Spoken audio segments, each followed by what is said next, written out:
So today I'll be talking about intellectual property and development, or IP and development. My understanding is that you've had other series on IP law. So, um, so the topic of IP should be familiar by now, I suppose. But I'm happy to elaborate or explain further on some of the things I say during Q&A. But it might help to just provide some quick definitions, right, before I go on. And I believe everyone can see my screen, right? My screen is being shared. Is that correct? Okay. So in terms of definitions, what are IP rights? So broadly speaking, these are exclusive rights that are granted or recognized by states and given to creators, right? Usually it can be assigned to other people, but it's given to those who create new things. So if you have an invention, you can get a patent. If you write a book or write a play, you get a copyright. If you have a business name, you can get a trademark on that business name. So there are different forms of IP rights. Some of them you need to apply for, like patents and trademarks. Others are recognized by the state once you've produced something, like copyrights. And you also have others like geographical indications and trade secrets and passing off, etc. What is development? Now, development is a very loaded term. It's not easy to define. It's multifaceted. It has various meanings in different contexts. So a scholar has described it as a process and an objective, right, with multiple dimensions, right? So it's both a process and a goal that a country can aim towards.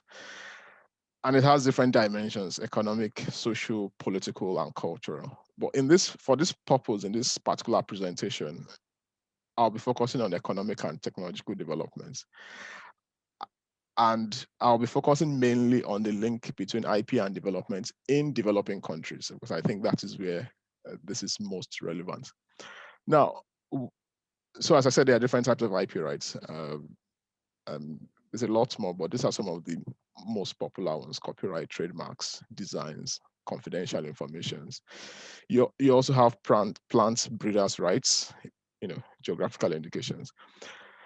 So why did I choose this topic? I've been thinking about this for the past 2 years or so, particularly since last year, with the pandemic that we are all aware of, and the problem of the lack of domestic manufacturing capacity in developing countries, right? So one of the things I've been thinking about in the last 12 months is, why are several developing countries always dependent on developed countries for the supply of medicines and vaccines?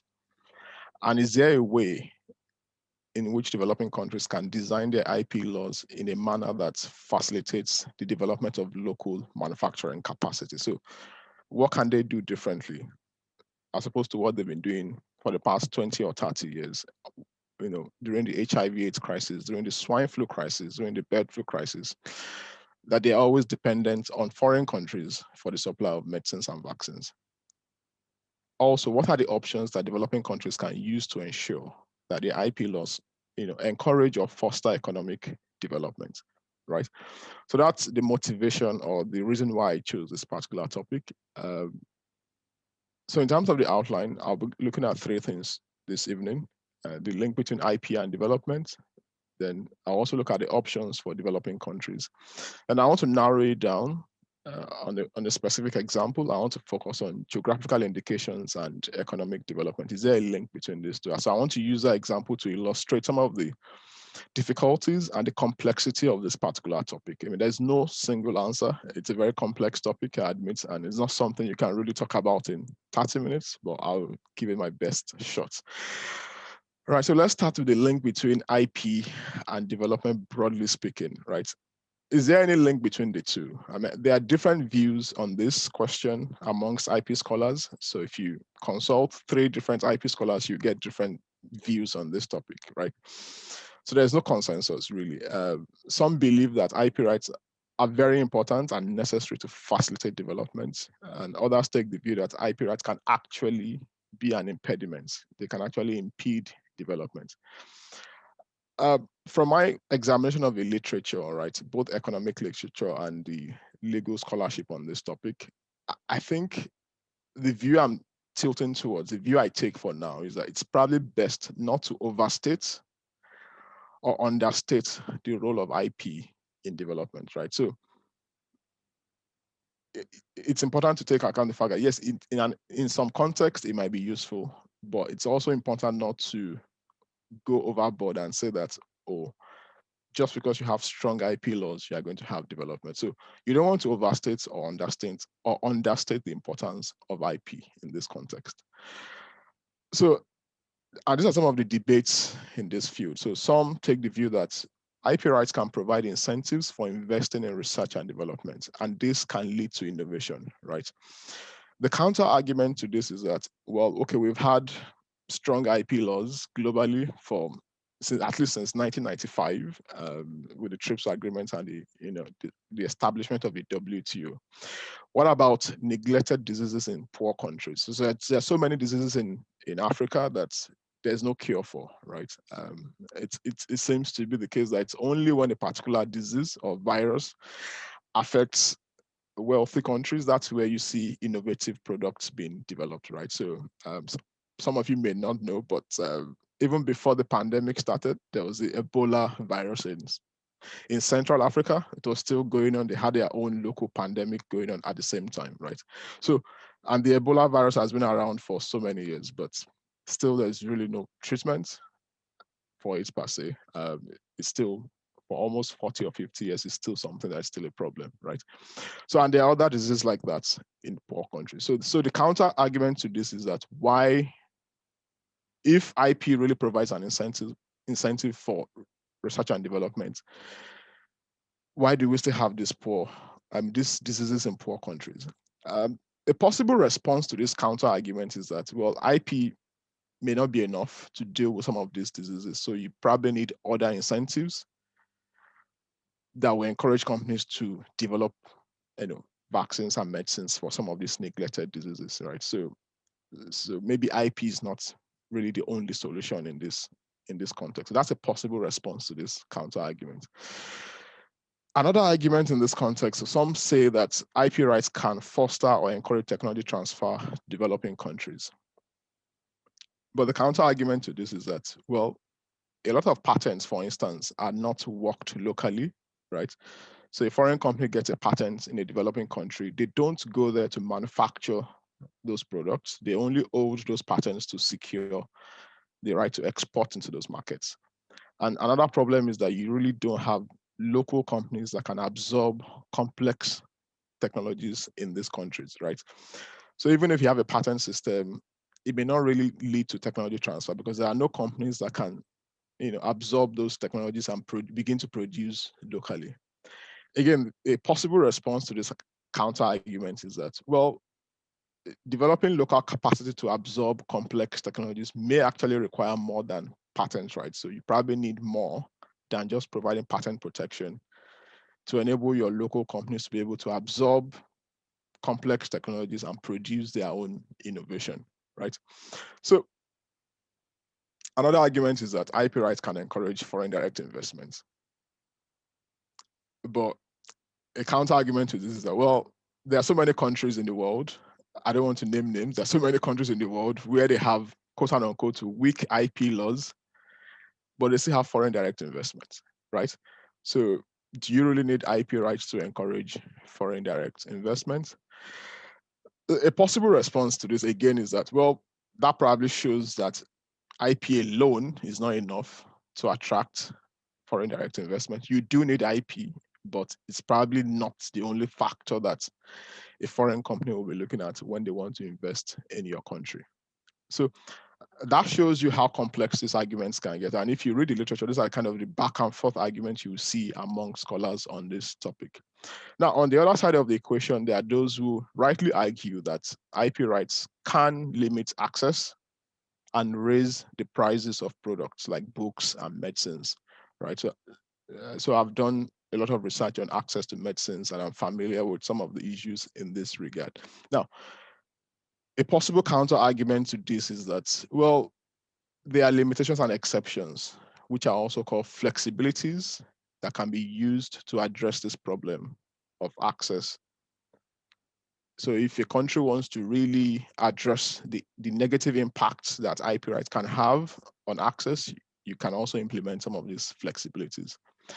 Another argument is that IP can impede follow-on innovation, right? So even if you have some companies within your country that can produce new things, but if a foreign company comes into the country with an IP rights, they can make it difficult for those local companies to engage in what is called follow-on innovation or incremental innovation. Now, a possible response to this is that, well, again, you can also use flexibilities and you can also use competition law to ensure that IP rights are not abused in a manner that impedes follow-on innovation. So again, as I said, it's a very complex.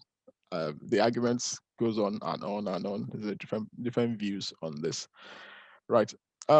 So nevertheless, it's important to note that even the WTO's, the World Trade Organization's agreements on trade-related aspects of IP, right, the TRIPS agreement, recognizes that there's a link between IP and development, right?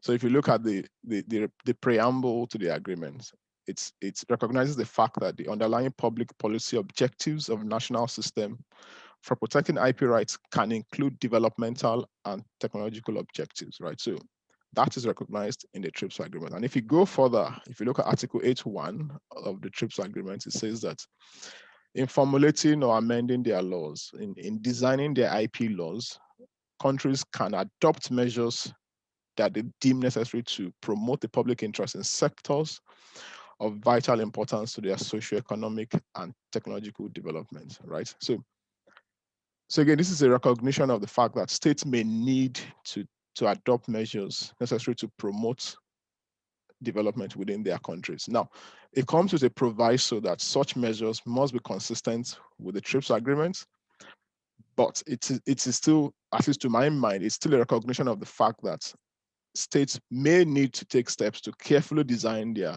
national IP laws in a manner that is compatible with their developmental needs. So the TRIPS agreement itself, it does narrow down the options available to countries, but it doesn't completely take away those options. So the question we want to ask ourselves is what are the options available to developing countries in this regard? And that takes me to the second part of my presentation this evening. So what are the options for developing countries? What can developing countries do? And as you've seen in the first part of the presentation, the link between IP and development is quite complex, right? So there's no one size fits all approach. So the country cannot just say, well, we're going to copy what some other country is doing, or just because a particular country, has strong IP laws and they are doing well, we'll just copy everything they are doing and transplant it into our own context. It doesn't work like that. So in fact, you want to avoid this one size fits all approach. So different types of IP rights will have different impacts on different sectors of the economy. So it is very, very crucial. It's very, very important to carefully design your IP laws in a way that takes into account the unique circumstances of the country. So as one scholar notes, the optimal level of IP protection is dependent upon country-specific factors, right? So you have to look at each country. You have to look at each sector within each country and decide what level of IP protection is necessary. So for some sectors, you don't need IP rights. For some other sectors, you need IP rights. And that also depends, it varies from country to country. So some countries, all they might need for now is maybe strong trademark laws, strong laws for branding for small and medium scale companies. That may be what they need to facilitate development. Some other countries, might need copyright laws, and some other developing countries might need some level of patent protection. So, but what you need will vary from country to country. And so I mentioned the flexibilities earlier on. So there are some limitations and exceptions to IP rights within the current international IP law framework that countries can use to have a balanced IP system within the country. So, for instance, you can have exceptions to copyright for teaching and educational purposes. You can also have very strict requirements for the grant of patents protection. So you prevent monopoly rights from being granted to those who produce trivial inventions. So it's not really new, it's not really useful. So you don't want to just grant an inventor or a so-called inventors an extended monopoly right on something that is not really new, a trivial invention. And a good example of that is Section 3D of the Indian Patents Act that is really strict and prevents the grant of patents on new forms of known substances, right? I think that's a very good example of a very strict requirement for patent protection. You can also have exceptions to patent rights for research and experimentation purposes. So that will allow research institutes to be able to experiment with new inventions and come up with their own inventions, building on existing innovation. And where it is necessary, you can also use compulsory licenses to facilitate access to patented products. Another option is the adoption of what is called international exhaustion of IP rights that will allow parallel importation from foreign countries. So what this will allow you to do is to import products from other countries at a cheaper price. So if you have international exhaustion. Now, all of these flexibilities are currently allowed under international IP law. So, and these are options. And this is not an exhaustive list. There are so many other options that countries can implement to do this. Another option is what is called utility models for incremental innovation. Now, a utility model is similar to a patent, but it's usually cheaper to obtain and it only lasts for a short time, right? So the requirements are not really strict. The goal of this kind of protection is to encourage domestic incremental innovation. So these are minor incremental innovations. So, and this is separate from a trivial innovation. A trivial innovation is just simply repackaging an old thing in a new way. But a minor incremental innovation is something that is innovative. It's not as new as you get a patent, as something you get a patent for, but it's new enough that it deserves some form of protection. So, and as one scholar has pointed out, you can use this to actually encourage domestic companies, particularly small companies, to engage in minor incremental adaptations and innovation. And this has been shown to increase innovation in a number of countries, like Brazil, the Philippines, and Japan. So this is also an option that countries can use to encourage domestic, the development of domestic manufacturing capacity over time. Of course, it's going to take a lot of time. It's not something that will happen overnight, but it can happen. Now, but as I've hinted in the first part of my presentation, so this raises a question: is IP really enough for development? And I will say not really, because IP itself is not a silver bullet in this regard. Development goes beyond IP, and so you need a number of other measures to be put in place to ensure that the country can actually benefit from whatever level of IP protection you want to adopt. You also need to have some other measures in place to ensure that you can actually gain those benefits from IP protection. So, and a good example of some of the other things you need is the funding of education, the funding of research institutions, the funding of technical schools. These are really, really important to ensure that you develop the human capacity to be able to produce innovative products, right? And I mean, and this is not unique to me. A number of other scholars have pointed this out as well. As Mercurio said, that you need other factors. So there are other factors that contribute to economic growth. So governance, stability, agriculture and industrial policy.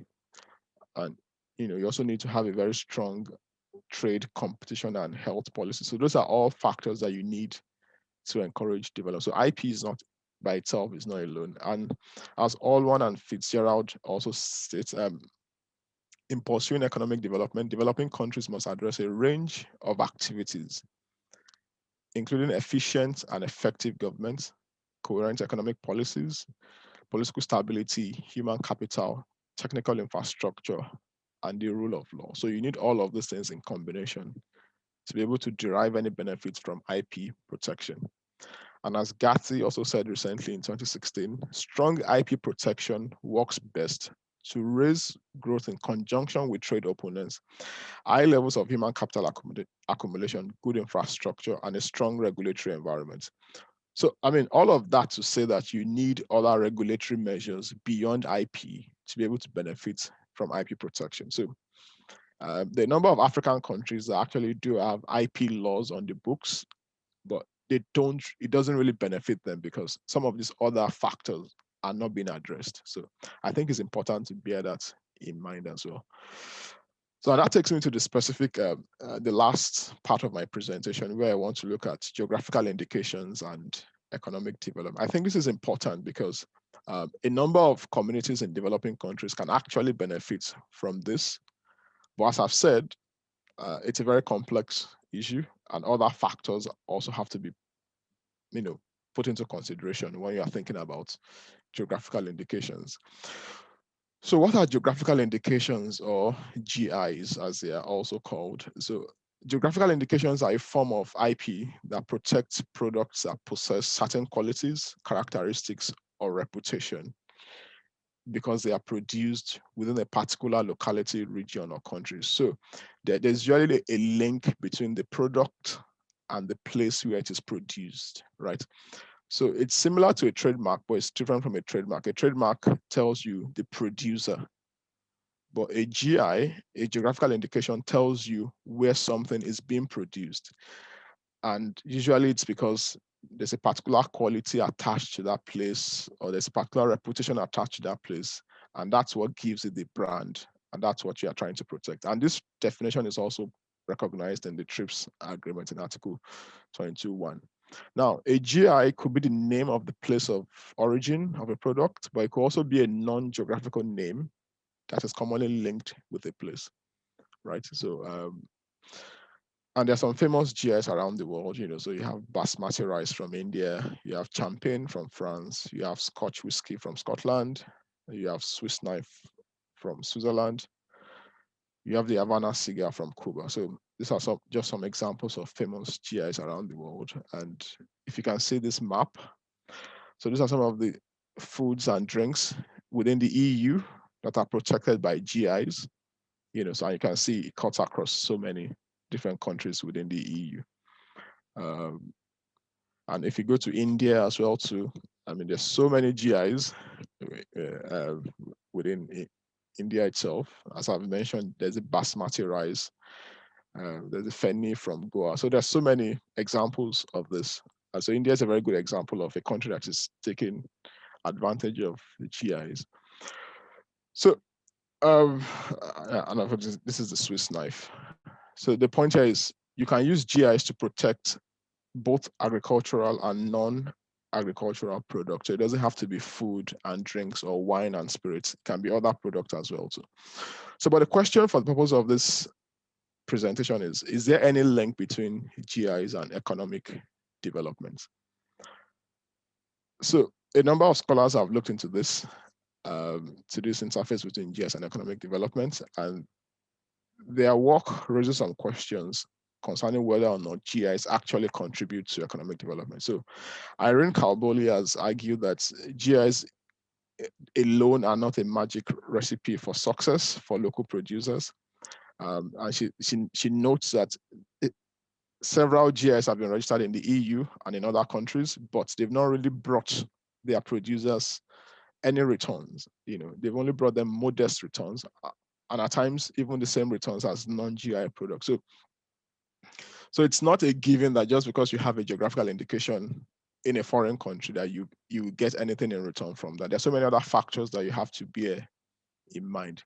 And this is particularly true if you are dealing with GIs for just raw materials, non-processed agricultural products. So you may not really get much returns in that regard. So you probably want to do more to be able to get more from your GI protection. So Mancini has noted that GI schemes that are embedded in global and international value chains and that are part of a product differentiation strategy in developing countries may support economic development of some rural areas, but at the same time, they can also contribute to the exclusion of farmers in more marginalized areas. So one has to also be careful about that. So everybody has to be carried along in that.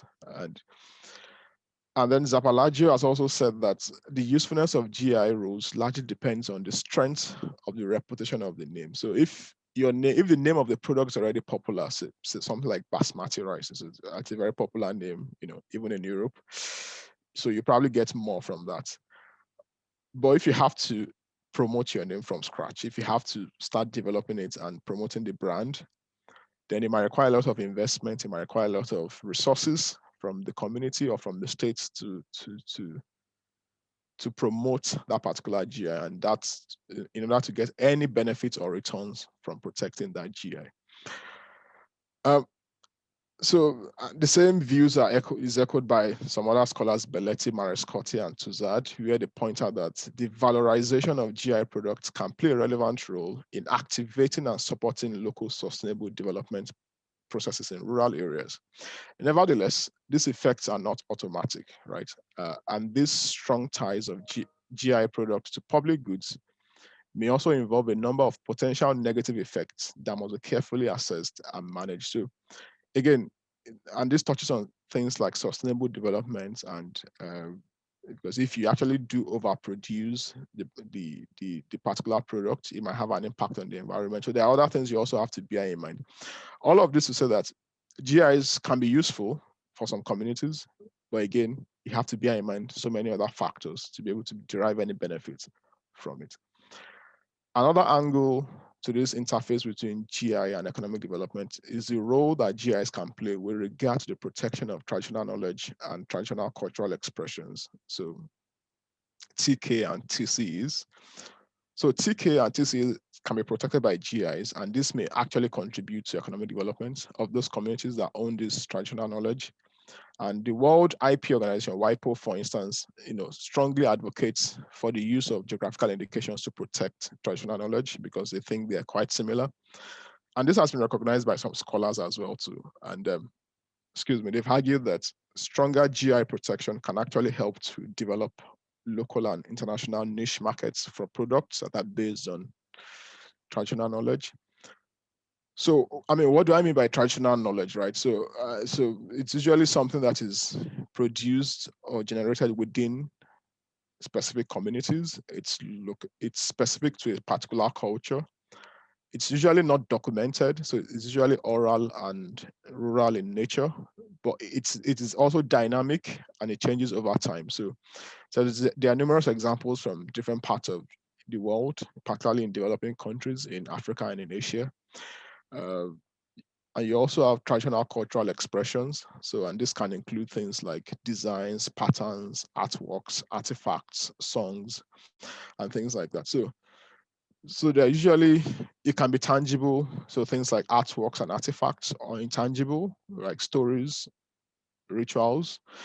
It's usually passed down from generation to generation. It's linked to an indigenous community, but usually the creators are unknown. So you don't really know who creates. So of course it's been passed down from thousands of, hundreds of years before.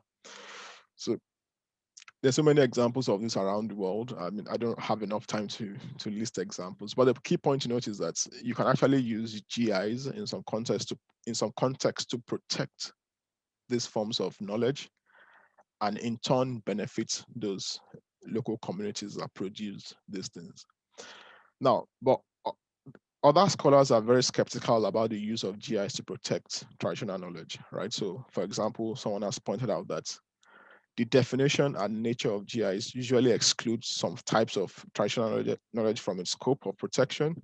So even where GIs offer protection, the level of protection may not measure up to what the particular community expects. So in some communities, they don't want the knowledge to enter into the public domain, right? So GIs will not do that for you.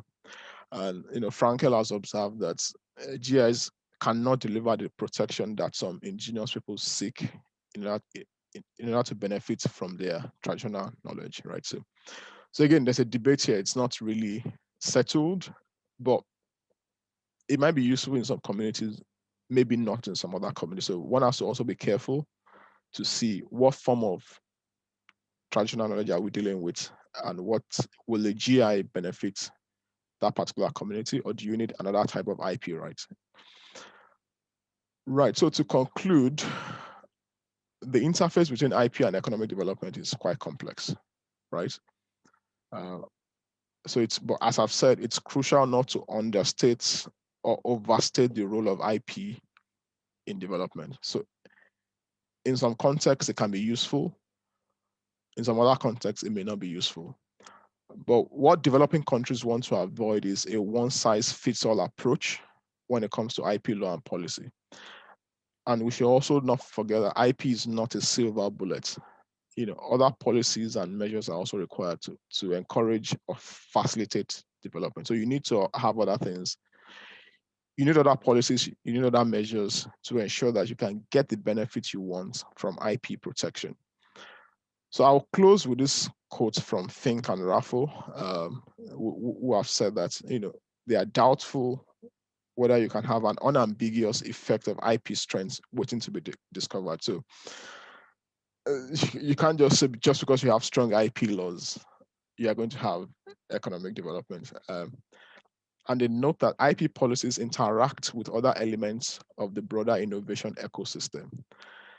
And they note that no sensible economics will advise policymakers to pursue IP policy reforms in an isolated manner. So you have to look at it from a very holistic perspective. So thank you very much. I look forward to your questions later on. Thank you for listening. Yeah. Topic that I'll be presenting on is on artificial intelligence and its impact on patent law. It's one of those biggest, the high-end topic of any point of conversation or an issue right now in the entire world, if I would say, because of the explosion of data as well as machine learning in coordinates with AI. It has become such a big topic that all of the factors of innovation, invention, as well as research are all dependent on this big tool, which is leading as a building block for innovation. Uh, Please, next slide, sir.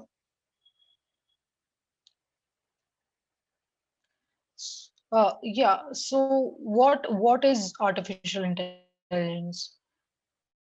The next one. Yeah. So the concept of AI was first developed in 1950 in the Dartmouth Summer Research Project headed by John McCarthy, and it was first coined as to what was artificial intelligence in the first place, and the study of uh, computer mind, to put it in simple words, and without any human interference. And we've seen so many definitions over the years, and one which John McCarthy he himself offered to say was that it is the science and engineering of making intelligent machines, especially intelligent computer programs. And its simple form, artificial intelligence is a field which combines computer science, robust data sets to enable problem solving. So this was the definition that was first coined in 1950, and over the years we've seen it explored. Next slide, please. Especially within the last decade, and it has been considered as the fourth industrial revolution, something that is uh, coining or pioneering a way to all sorts of fields of technology, as well as ethical concerns, as well as in terms of banking, computer clouding, internet of things. All of these aspects are dependent upon AI right now. So where do we see this sudden explosion? It's because of the data. And recently we've seen Mr. Ambani also saying that data is money. Based on data, there are so many jobs, as well as data driven scientists that are collecting data, and based on that driven collection of data, AI is developing as a big tool. Next slide, please. So it's not only what as a part of innovation as how we consider AI. It's also in the matters of how research is also developing. There are aspects of research development, especially with related to diagnostic or healthcare, that there are so many years that are involved in developing something, and with AI it's much easier, and the limit of the cost is also very less in terms of innovation. So there are so many benefits with respect to AI patenting, but you'll have to consider there are some plausible issues with it also. Now, coming in the future, the next few slides, I'll be dealing with how patent law has been influenced with AI, coming from software related patents in the beginning itself, and how it is going to be future and its possible issues with related to patentability. It might get a bit technical, but I would please ask everybody to excuse me.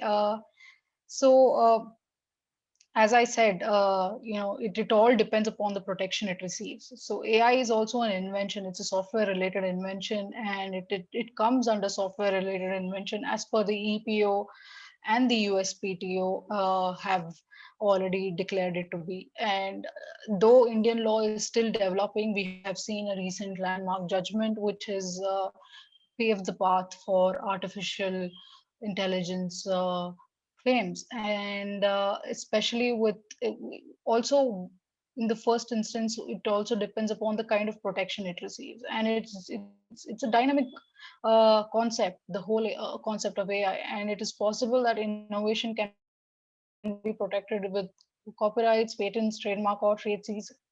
So the mode of protection, it depends upon the company or the person who's inventing it, and how he wants to protect that particular invention. And we've seen that patenting AI is the most substantial, or something that gives a lot of incentive to the person who's inventing it. So AI patenting has become a very big thing with respect to the protection aspects of IP related rights. And if I have to state a few examples, we've had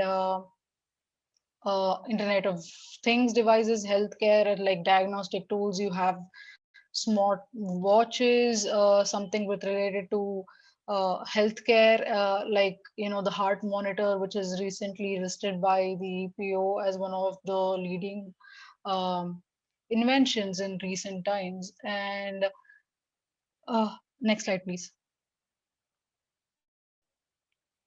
So what is patent law in India?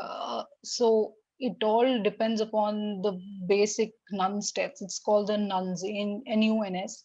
It's novelty, non-obviousness, utility, and industrial application. And it is all, these are all the four factors that is really important for a patent claim in order to satisfy the grounds of patentability. And with respect to Indian patent law, under section 2, it says that what is invention? An invention is a product or process involving inventive steps capable of industrial application. So in order for a patent claim to be granted, it has to be novel, and it has to be non-obvious, and it has to have utility. So if the invention is known by any other person, or is used by any person, or sold, uh, or so, the applicant would not be entitled to a grant of patent. And basically, it's a IP is a negative right. You stop somebody from using your particular right. For example, I would say I invent something. I'm basically restricting somebody else from using my thing. And with respect to patents, it's that you will get a 20-year monopoly.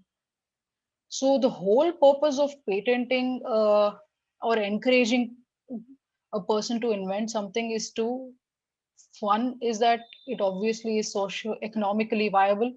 The amount of investment that you have done in inventing something, you'll have to recoup that particular expenditure. So the incentive or the monopoly is given to you for a period of 20 years, after which it will become in the public domain.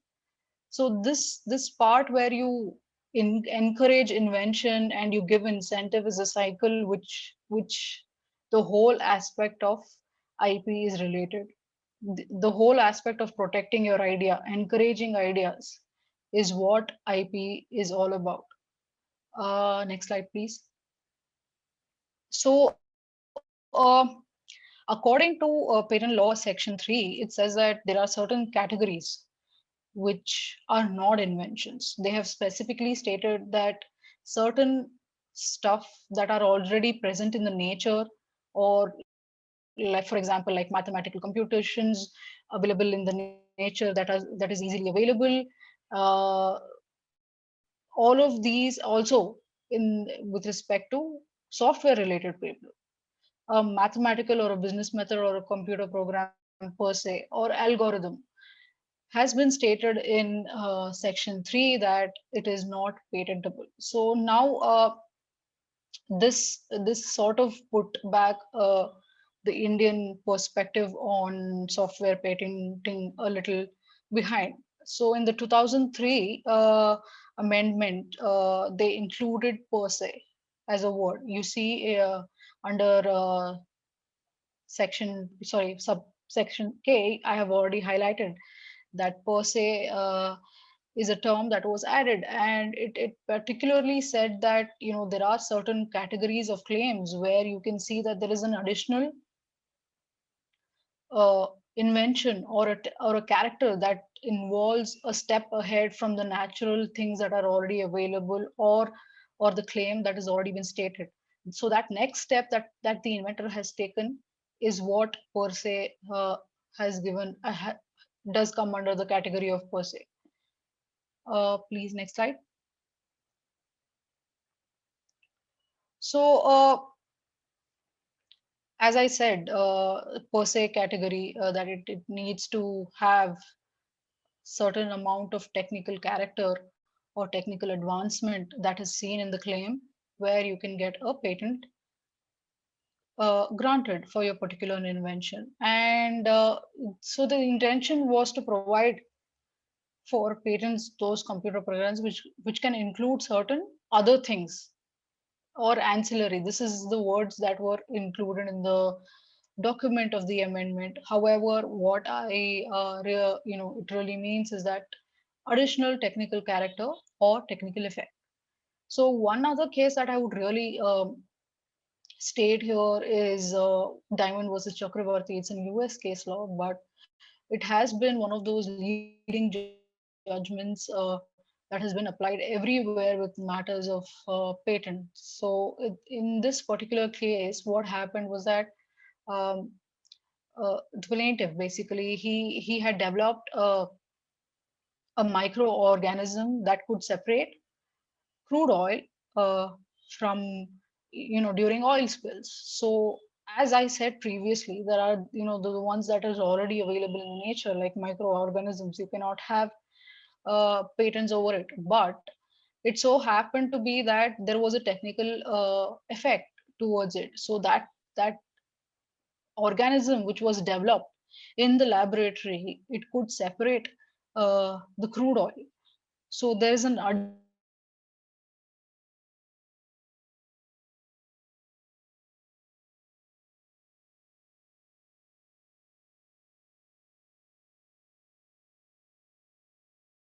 section 3, hello, can you hear me? Yes. Yeah. So yeah, the additional element that we have there that was observed was that it was the organisms could separate crude oil. So that is where the US Supreme Court had given the patent, even though the subject matter was something that could already, was not covered under categories of what could be patented, which is one of those examples. Next slide, please.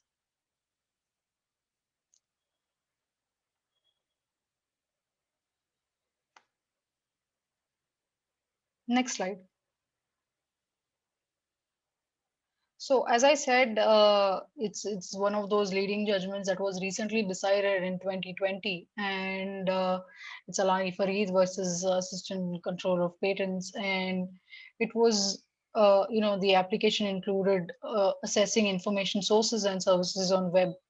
and it was a very long-standing case that was dealt with the Indian courts, especially with the going back and forth. The lower courts had decided that the matters of assessing information sources or mathematical assessment of the same was not considered to be patentable. So after examining the report, the court held that this has set aside the order, the previous orders by the patent office as well as the lower court, stating that there has was a significant technical contribution and it produced a critical technical effect. On basis of this, it was given a patent. Next slide, please. So this was the standard with respect to Indian standards of method, patenting software related patents. We have not discussed anything with related to AI as of yet. We are in just very early standards of how to deal with software patenting. Whereas I will deal next with the US, and the whole aspect of US standards of software patenting has been on a case by case approach itself. They have not laid down any laws or or stated in complete terms about artificial intelligence patenting. They have used computer related inventions or software related inventions in their section 101 itself.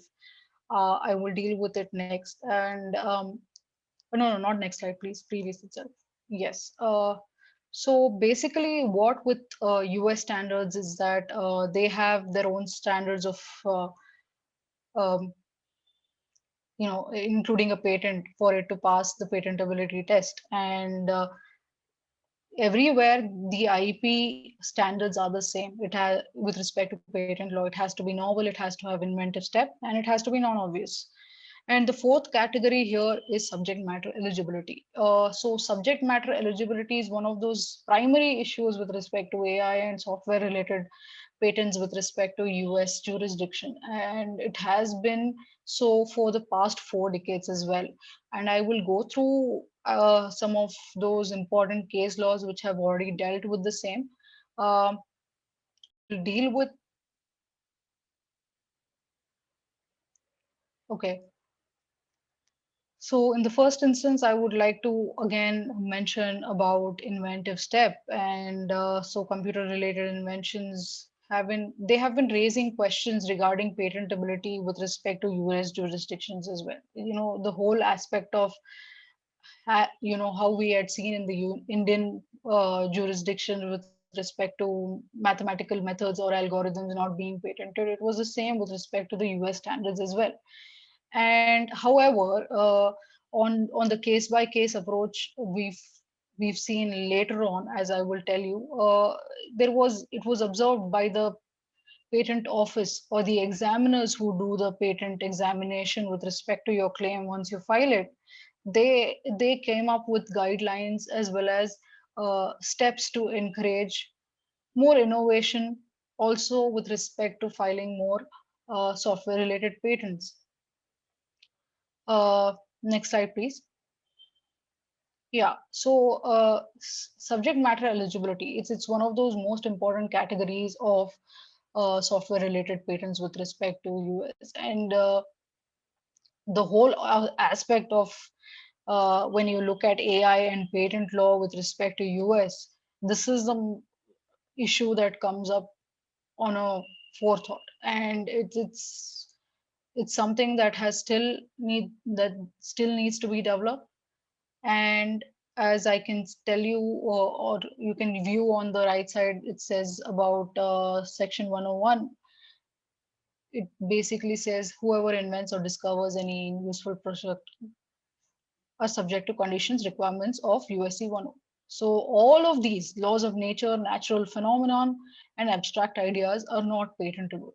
So subject matter eligibility is one where an invention must contain subject matter which is already eligible to receive patent protection. But if it falls without outside the ambit of patentable subject matter, then you won't receive the patent, basically. So, in case of AI, over the years, the fundamental question has been whether they can be patented at all. The technicality of the applications is one of the most important factors for determining patent eligibility under US 35101. And the question arises as to whether the invention run by artificial intelligence can produce a technical result. So each country has its own laws with respect to technical problems, and they have developed steps where to determine what can be patented with respect to software related patents. Uh, Next slide, please. So the whole aspect of case by case approach here, with we can see is one of those important judgments is Alice Corp versus CLS Bank. And basically what happened with this case is that there was Alice owned a couple of patents with respect to, just a second.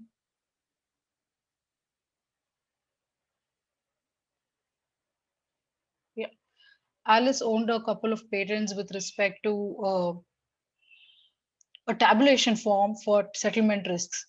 And CLS Bank had a similar technology that it had come up with. So Alice had filed a case against CLS for basically copying the whole patent and or the idea basically. So CLS filed a declaratory judgment saying that whatever the patents that Alice owned were not at all valid because it was a tabulation method or a mathematical concept which was granted patent. And the Supreme Court, it went on to the Supreme Court, and the Supreme Court in a unanimous decision held that the patents were invalid and that a mere computer implemented scheme for mitigating settlement risks were not subject matter eligible. So this was one of those landmark judgments that completely negated the aspect of what was considered to be subject matter eligible. Before then, all of these methods of computational algorithms or implemented schemes which involved computers were given patents. So once this case was, it held that all of these methods were not patentable. This created a lot of uproar with respect to the claims that were already in the lower courts, and it went on to change the whole uh, method of analyzing what was to be patented itself. And it was the same with respect to Mayo Collaborative Services versus Prometheus Laboratories. And this was one of those case laws which, where it had developed a metabolite leveler with respect to a drug where you can just, the drug was basically, you see how the kind of doses that you want. Anybody can tell you or if you go to a doctor, they will prescribe you the kind of doses that you need, and you did not have a particular patent over it. So the court held that a process that focuses upon a natural law, is not granted patents. Next slide, please. So, so the aftermath of Alice's decision was that the courts strictly went on to interpret what was patent, what was not patentable under Section 101, and the abstract ideas. Abstract ideas are the ones that are like, easily available in the nature, and it is based on the abstract idea notion, and all of those ideas which are any person skilled in the art could come up with. So they started interpreting very rigidly. They did not, the courts did not say what was abstract idea, and there were no proper guidelines of examination. So it sort of created an environment where the whole aspect of creating innovation became an afterthought, and the whole purpose of patent law is to encourage innovation that was lost. The cycle of where you encourage innovation, the whole aspect of getting economic benefits and as well as getting incentives, the whole cycle was lost there. Next slide, please. So with the case by case approach, there were other cases also which I haven't listed. One of which was in Fish versus Microsoft also, and the whole of US law with respect to subject matter eligibility has been through case by case approach itself. And in 2019, the USPTO, which is United States Patent Office, they came up with guidelines to examine with respect to what was to be patented and not patented, like clearly define the guidelines as to how to examine a particular patent claim. And it also included step 2A and step 2B. So the revision made in step 2A was they sort of uh, I would say defined what was abstract idea. Under the first prong, the examiners had to determine whether the subject matter claim falls under any enumerated groupings of abstract ideas. So they identified what was abstract ideas now. And one was mathematical concepts, and two, methods of organizing human activity, and third was mental processes. So if the subject matter, basically your description of a particular invention, if it does not fall under any of the above categories, then it is deemed to be patentable. But if it does fall, it moves on to step 2B, where the examiners look for the additional element. So if there is an additional element, when it joins with something that is already present or an abstract idea. So you have two independent concepts here. So you have an additional element as well as one which is already where we have moved to step 2 because there is one abstract idea. So once these two categories combine and they produce something that is innovative, then it is still considered to be patentable. Was what the revised subject matter guidelines was all about. And it was released in January 2019. And it was basically made to ensure that there is some sort of examination procedure or consistency with matters to subject matter claims and software related patents. Next slide, please. So, even with respect to the whole aspect of artificial intelligence, and as I mentioned earlier, it was based on mathematical concepts. And the impact over artificial intelligence and machine learning, it yet remains to be seen because the US law has treated AI as a part of a software related patenting itself. And though the guidelines have provided a clear path of drafting uh, the subject matter and what is to be considered as abstract idea and issues of patentability, they have faced a bit of problem with respect to the CFC court as well. And I will please next slide, please. So one of the most conflicting thoughts that was recently observed was that with the CAFC court rejecting the whole aspect of the revised guidelines. And it was in the Cleveland Clinic versus True Health Diagnostics case, which was recently decided. Ex- Excuse me. So in that case, particularly, the CAFC court went on to say that whatever guidelines had been released by the USPTO was not will not be considered by them, and they will apply their own judicial activism, or in simple words, their own interpretation with respect to how to deal with that particular invention or patent claim. So it's a lot of back and forth with respect to the US standard point, especially with related to software related patents, also and artificial intelligence claims. And this has created a lot of uncertainty and prolonging litigation and undermining the patent system itself. Uh, Next slide, please. So, in conclusion, before I come to conclusion itself, I would also like to state, aspect of EPO. I'm sorry I haven't included in the slide. with respect to EPO, what they have done is that they have clearly defined as to what is to be considered as artificial intelligence.